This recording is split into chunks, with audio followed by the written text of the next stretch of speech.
without further ado, we are going to hand over to our first speaker, Mr. Neill Pawsey, otherwise known as Paws.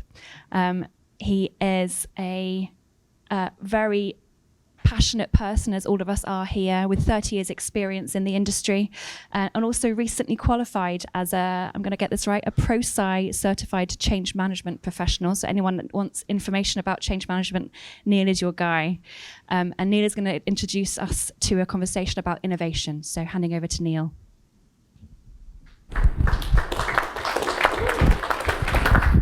Thanks, Victoria. Am I on? Can you all hear me? Excellent. Okay, so Stuart asked me to, it's going to sound like an alternate now, I was asked to step in about a week ago by Stuart. I think we'd hoped to have David Philp, who is a colleague of both Victoria and mine, who'll be known to quite a few of you, I would imagine. I'm not sure I'll live up to his stellar personality, but I'll do my best to fill his very big boots. So Stuart asked me or challenged me to think about innovation. So that set me into a blind panic last week and thinking, what the hell am I going to talk about? But one thing came to mind the moment he spoke to me, and Stuart may remember this conversation, but let me just think, this was probably about 25 years ago. Yes, I am that old. When I had just been promoted to the head of IT for a small regional civil engineering contractor, and I was probably feeling a little bit out of my depth. So my CEO accosted me in the corridor, and I think he was trying to give me some support, put his arm around me and say, "All right, Neill, this is going to be great." And he said, "So Neill, what are the 20 new things that you're going to bring to my table in the next 12 months? I was a bit taken aback by that because I wasn't quite used to being challenged in that way within that industry, because those of you who work in construction know that we don't have a particularly good reputation for innovation, and I'll come to that in a minute. And I thought, well, I've got to question him about this. So I said, well, Richard, what do you mean? And he said, well, two reasons really. Well, the main reason is if I don't ask, I won't get. But also I know that the 20 things you're going to bring me this year, 19 of them probably won't work. But those 19 things we'll learn from. And you might bring me that one golden nugget of innovation that might drive us forward.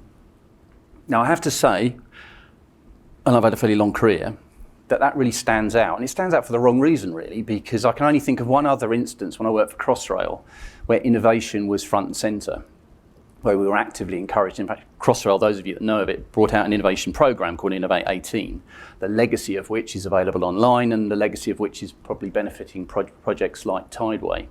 So that's really my first instinctive gut reaction to that. The next thing I did, and I've been involved with COMIT from year dot, probably just after Stuart, I think, when I was introduced to COMIT. And I dug back into my archive and I found some slides from 2003, which are on the left-hand side. And they kind of speak to perception and they kind of speak to innovation. I'm not sure they're as PC now as they were then, particularly that picture at the top. But I just want you to draw a comparison to, if you can read it, some of the things that were being said then about the industry, and I do mean construction in the broader sense that, lazy, shovel leaning, it's a metaphor, but I think it's probably true. Cheating cowboys, not sure about that. But I think the third one, conservative and stuck in our ways, is still true now. There's a couple of cartoons at the moment which you can't read, but they kind of speak to the same thing, but humorously. On the right-hand side is a recent quote from a McKinsey report. So can you see how much we've moved in 20 years? Arguably not a lot. Okay, I get immensely frustrated about this. I mean, arguably we probably have turned the dial a bit, but not as much as perhaps I would like. So another couple of slides, and I used to deliver these presentations. I particularly like the one bottom left. Second mouse gets the cheese. Do you understand what I mean by that? We're notorious in this industry for being risk averse, and we'd much rather see the mouse try and get the cheese and probably get its head crushed and then work out that what it did wrong in order for that to happen for us to move forward. But the trouble is, if everybody does that, then we're not going to move, are we? But the barriers to innovation, which is in the top left slide as you see it, can you see the connection between that and the ones that I researched last week? I mean, there's a direct correlation. Low margins, 3 to 5% in our industry is considered good. Most people in other industries are horrified by that. So it means we have to turn over huge amounts of money at great risk to make any margin at all. Lack of talent. We're really bad at recruiting people into our industry, probably because of the former. Innovation is client-driven. How many times do I hear contractors and people like that said, oh, we only do what we're asked. Why should we do it for ourselves? Innovation-resistant culture. Victoria mentioned business change. Why am I interested in business change? Because I've lost a lot of hair over the years, and most of that, as you'll detect, most of that is because I've underestimated the significance of organisational change, culture, and people's acceptance or otherwise of technology.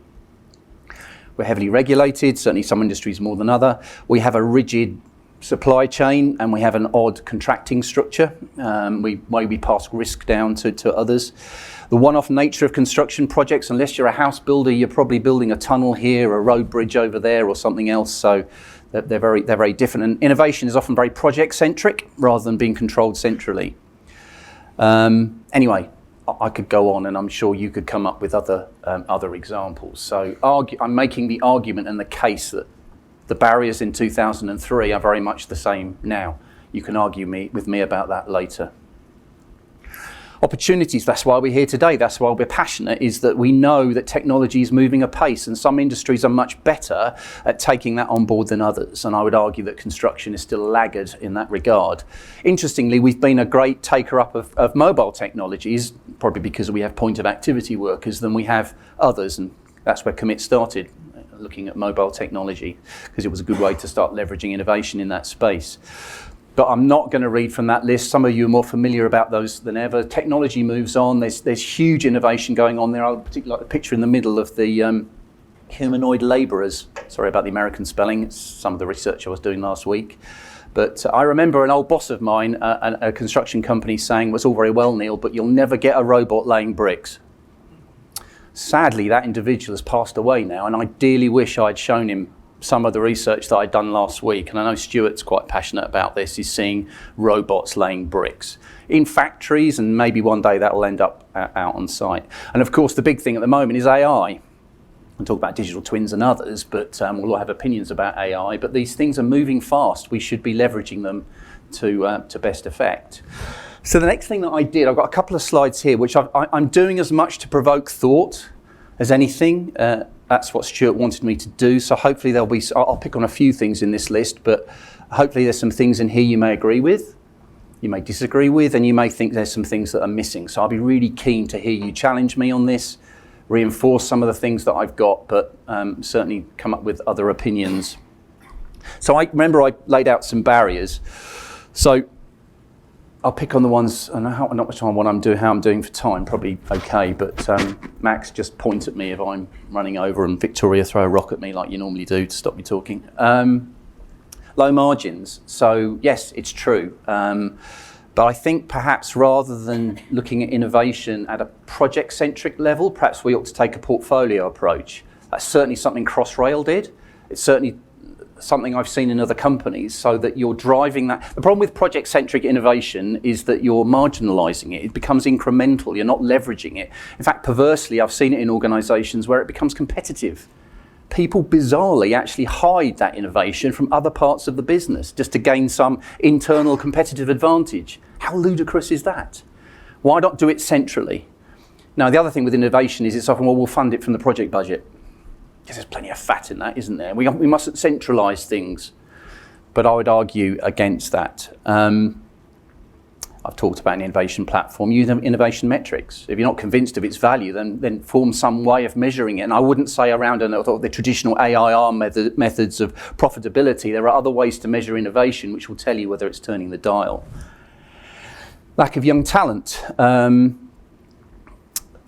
see this a lot. I saw it 20 years ago. I remember doing a presentation at Greenwich University to a bunch of technology students where I was trying to encourage them to come into construction. But across the water was the financial district. I remember one of them came along to me, and I thought I'd done a really bad presentation because everybody looked really bored. Or maybe it was just me. And I grabbed one and I just said, was it interesting? And they said, yeah, this was really interesting. We never knew those sort of things were going on in construction. However, why would I want to go into that industry? You're a bunch of dinosaurs. You don't pay very well. It's not exciting at all. I want to go and work there in the city where the money is. I'm not sure how true that is now, but I certainly see it now. We've got to make our industry lively and attractive to the younger generation. company size. 5 minutes. Okay, thanks, Stuart. Company size. So yes, we're ever more complex industry. Companies are growing all the time. It makes it more and more difficult to collaborate. But I just want to pick up the third point on that list because mix people up, because that's something that Crossrail did really well.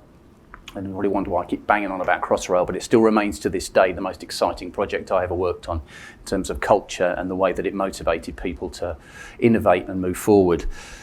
We had groups of teams from different companies and they all worked in their own silos for the first 2 years. And Andrew Wolstenholme said, well, I'm not having this, it's just not working. So he gave everybody a Crossrail identity and he mixed all the teams up.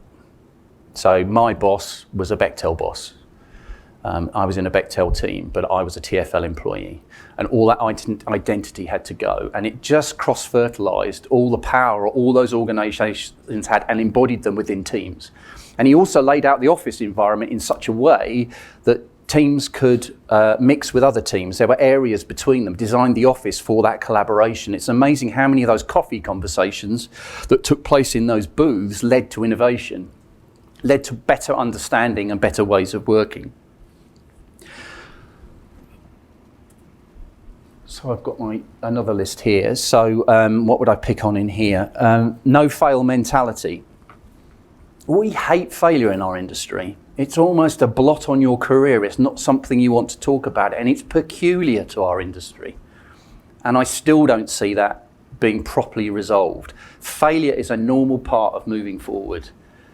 The way to mitigate the impact of that failure is to do it in small chunks. That fail forward, fail fast, be agile. Don't be frightened. Now, as individuals, we grow through failure and experience. If you're like me, you don't listen to your parents, you don't listen to your elders, you find it out your own way. You know, why should that be any different? And in academia, those of you who've been down that path, failure is just adding to knowledge. You can spend 30 years of your life on a research project only to discover that your thesis was wrong. But that's celebrated. Max, why are you cheering? Is that a good example? No, but seriously, that's... Yet we look down on academia. Well, it's not working in the real world, is it? We should learn from that. That's the best way to do things. What else? Seniority. I think demographically, and I may be right, I may be wrong, as an industry, if you look at the boards of directors in construction companies and clients, they tend to be of a certain generation. And probably like me, they're white, middle class, balding men, okay? That's a generalisation. But we need to mix that up as well. I'm very, very passionate about mentoring, certainly within our company. And often the perception is that works one way. You know, the senior mentors the junior. I think it works both ways. I think the younger people in our companies can teach the older people in our companies as much as the other way. So mix it up. I want to see more people in the boardrooms making decisions of a better demographic.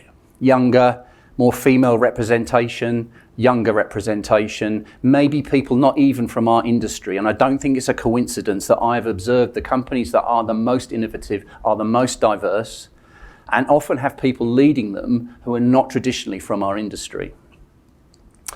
Anyway, I'm going to stop there. I don't know whether we're going to bring this list up later, so those of you with photographic memory, just remember some of these, and I would really, really be interested in hearing your views later on. So with that, I will shut up.